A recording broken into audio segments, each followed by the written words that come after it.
going back to this discussion about the debt limit, I think one of the things that excited me about this Congress coming in is that, we had a divided Congress, but we also had some pretty forcing events in the budget window, the 10-year budget window, with respect to Medicare, the hospital insurance Part A, trust fund, and then of course the Social Security trust fund. Those insolvency dates are moving into the budget window, which means that Congress can't, stick their head under the pillow anymore and say, I don't see you, I don't see you, I don't see you. It's there, it's staring you right in the face. And so I was excited over the fact that we had a divided Congress. We had Republicans that were concerned about deficits and debt. And I thought, okay, this is an opportunity where we can have both parties come together, make some tough choices and fix this. And if the debt limit has to be, the vehicle that carries all that, fine, so be it. Then came President Biden's State of the Union speech. And suddenly we're all standing up for seniors, and Social Security is off the table, Medicare is off the table, the defense budget's off the table, veterans health is off. So all the things that are actually driving our debt and deficits are off the table. And now all of a sudden we're holding the debt limit hostage over things like eliminating waste, fraud, and abuse. And so what do you think we're going to get in terms of savings from waste, fraud, and abuse? And is that where we should be focusing our efforts? There's no money there. I mean, really, we've spent like 20 years looking under the couch cushions to eliminate waste, fraud, and abuse. And the reality is people never want to eliminate waste.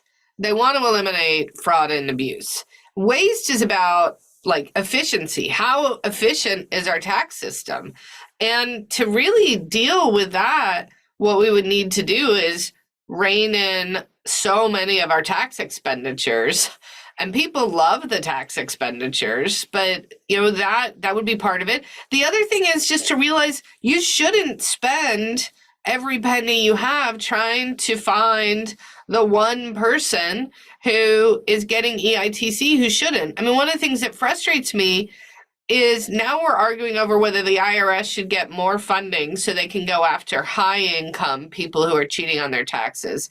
That costs more money because you actually really need to, they've got complicated taxes. So you need to go through and investigate them in a complicated way. Do you know the people who get audited the most, who get targeted the most, are the people who receive the earned income tax credit. You got some grandma who's been raising her 3-year-old grandson, and then the mom takes custody back, but then gives it back to the grandma. And there's a whole bunch of back and forth, and both grandma and mom claim the EITC as if they had that kid. And they're not supposed to do that. They're not. But really, are those are the frauds and abusers we're really trying to go after? Or the person who got let go in their job and really thought that they were eligible for unemployment insurance, but it turns out their employer's like, no, I let you go because of incompetence, and that's not losing your job through no fault of your own, so you don't qualify in this state.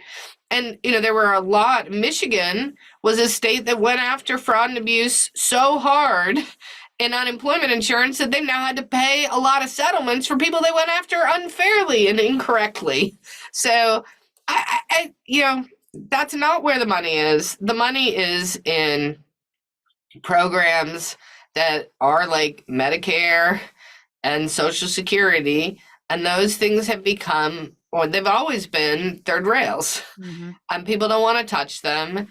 And, it makes the people who are for breaching the debt ceiling don't want to see Social Security cut. And you just have to figure out, what do you do when these two things don't go together?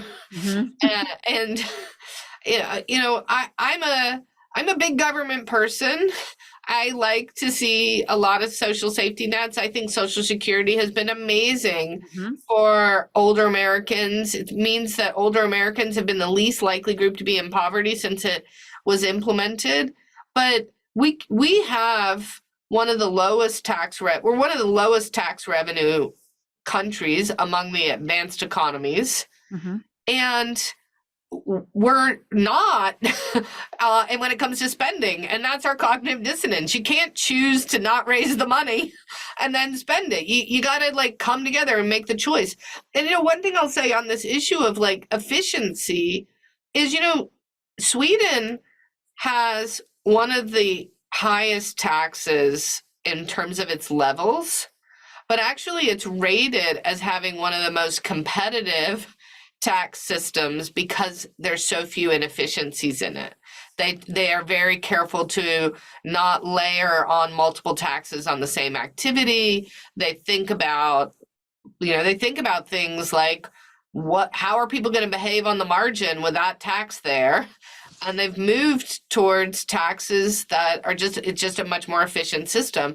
And that is one reason why they can be successful at raising a lot of revenue to provide safety nets and at the same time not having as much of a negative impact on their economy from those higher tax rates. So it's important to realize it's not all about the level of revenue. It's also how you raise the revenue. Mm-hmm.